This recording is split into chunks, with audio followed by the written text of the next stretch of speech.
Hi everyone, it's Jen again. I hope you had a good week.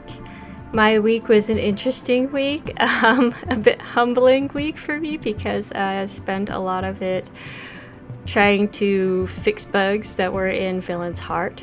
So Villain's Heart, I have already kind of fallen behind my projected schedule because it was taking me longer than I thought it would to implement all the revised systems. And then when it launched, I guess I still didn't play test it enough because it had a bunch of bugs in it, and I'm hoping right now that I have finally gotten through all those bugs.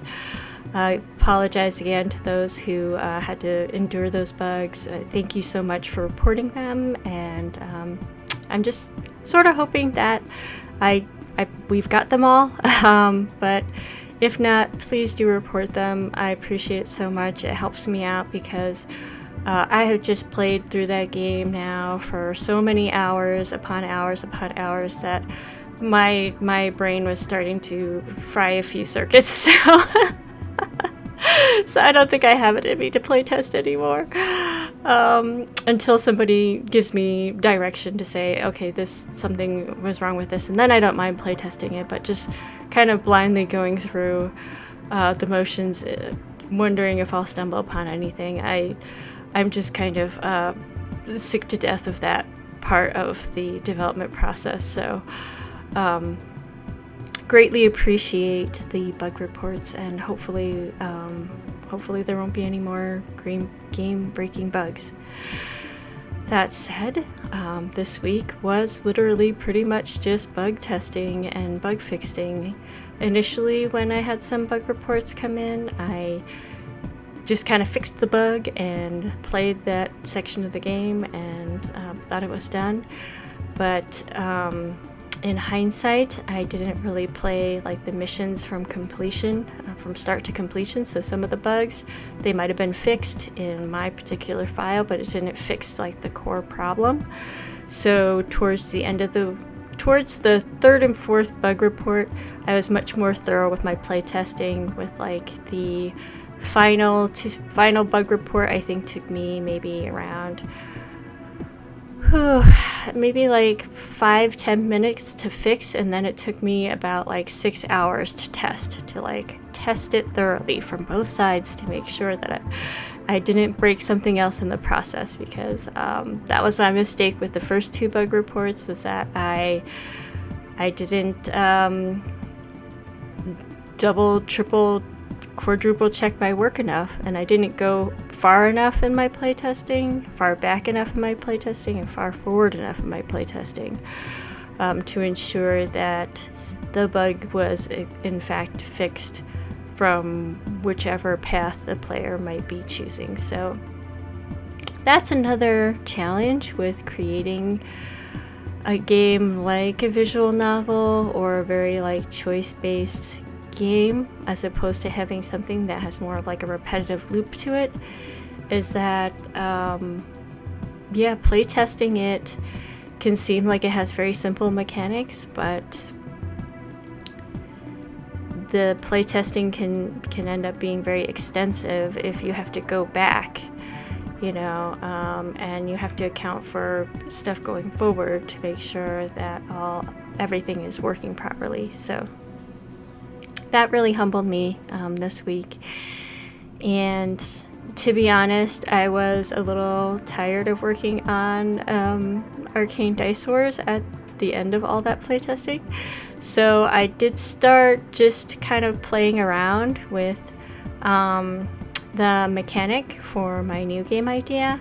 But starting this week, I am going to go back to working on the Arcane Dice Wars endings, because I did spend a lot of time also plotting out my plan of attack for the endings, starting to figure out the structure of them, and making more detailed notes as to how those endings will unfold. So yeah, basically this week was bug fixing, play testing, planning out the endings in more detail, and also kind of throwing together a bare bones framework, I guess, for the combat system in my next game. So that's what I thought I would share with you today, because I did want to go over a little bit more of my preliminary I don't know what to call this, my kind of experimental, my brain is so gone right now, phase, prototyping phase of my game development process. So what I have here is a card system that I've kind of built from the ground up. I thought maybe I could find a tutorial out there that might help me with it, but to be honest, there wasn't anything that I found, at least initially combing the web, that really served the purpose of what I'm doing. So I've just been looking up a lot of Python documentation and hoping to sort of correct some of my bad habits along the way. So one of my biggest bad habits that I have from basically learning programming starting in RenPy is that I was using call statements as a quick and dirty way of like making functions, and it worked for the most part. But when you start having a lot of screen interaction with the player, then the call system doesn't really work, because the changing of variables doesn't refresh with the screen. When you try to make like a text button and do like a call statement with like a bunch of functions in it, as opposed to just having it do a function.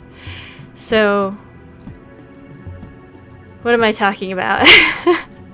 Basically, I got into the bad habit of like programming stuff in call statements instead of making them as functions, and so I wasn't in the habit of making these things global because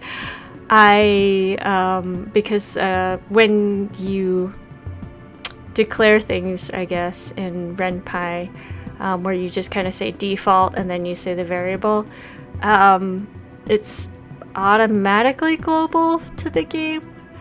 But when I'm trying to do these things in functions, I have to remember to make them global if I want them to affect the game globally. So most of the time that's what I'm trying to do, so I have to remember to I guess put those in or declare those at the beginning of my functions if I'm going to use variables that are global to the game, which I'm not in the habit of doing because I was just making a bunch of call statements when I started out, because I started out with just kind of like a story-based game where decisions would jump to different labels, and then eventually I started doing some very light programming where like I would have some variables and that's how I would do call statements, and then my call statements became basically functions where they should have been functions. So when I am doing my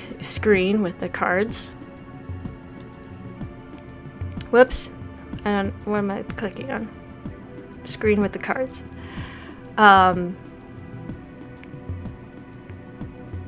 I have these image buttons now that are performing this function, and then also then jumping to the player's turn, and when it jumps to the player's turn, then it's basically assessing like what stage of the turn is the player in, and if the player is still in the flipping turns phase, then it'll let them flip more cards. It'll be on the flipping cards screen. If they have flipped all the cards they can flip, then it's going to move on to the selection portion. And then once they have finished selecting which cards they want to actually use, then it moves on to the end turn phase. After the end turn phase, it'll remove the cards that have been used. I still have to put in like kind of like assessment portion of it where the cards that are selected will have their intended effects. But for right now, we're just trying to get the functionality of the cards. So what that looks like, I don't know if I've actually run this game since I made my latest changes, so let's cross our fingers that this part's even working. Okay, so far it's loading. So right now we are populating the cardboard. So I have started out the game with giving my player a certain number of cards from their deck to draw from to fill out the board of 16. Once the board is filled out, it's going to do a quick check to make sure that there's a certain type of card. So there are basically like attack cards and support cards, and in order to perform an action, you need to have at least one attack card. So it is going to check the types of cards that are face down right now, and if there are no attack cards, then it's going to reshuffle and put out a new hand.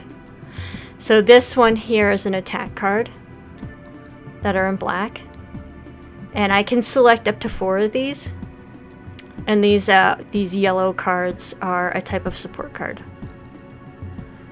And the way that this battling system is going to work is that every turn, so now it's like switched to the selection because I can flip over 4 cards at a time.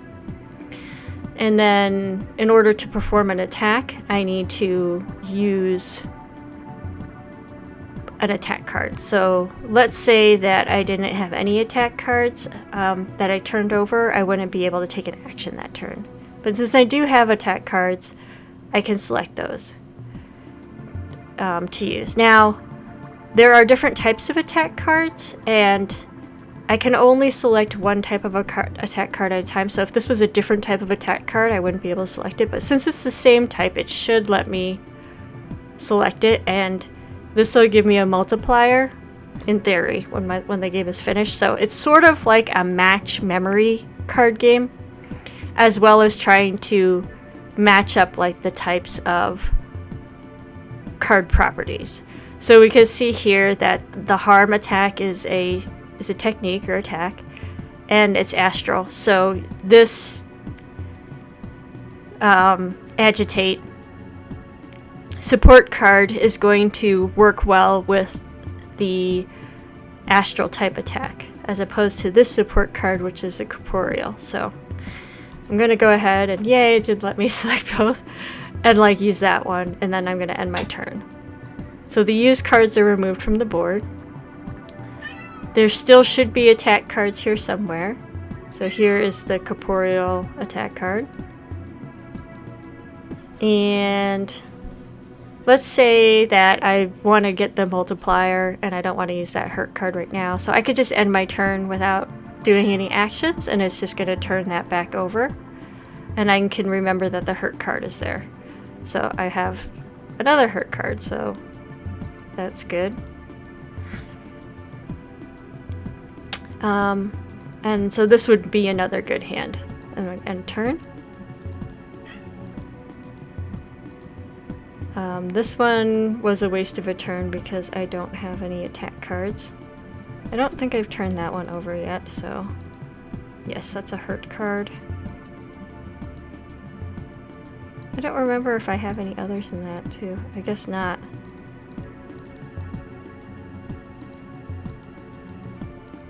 So in theory, once I use that hurt card, yeah, it says invalid hand reshuffling because I used up all my attacks. Oh, it didn't Okay, so I do need to fix this part. Where it actually redeals all the stuff. I don't know why I didn't do that.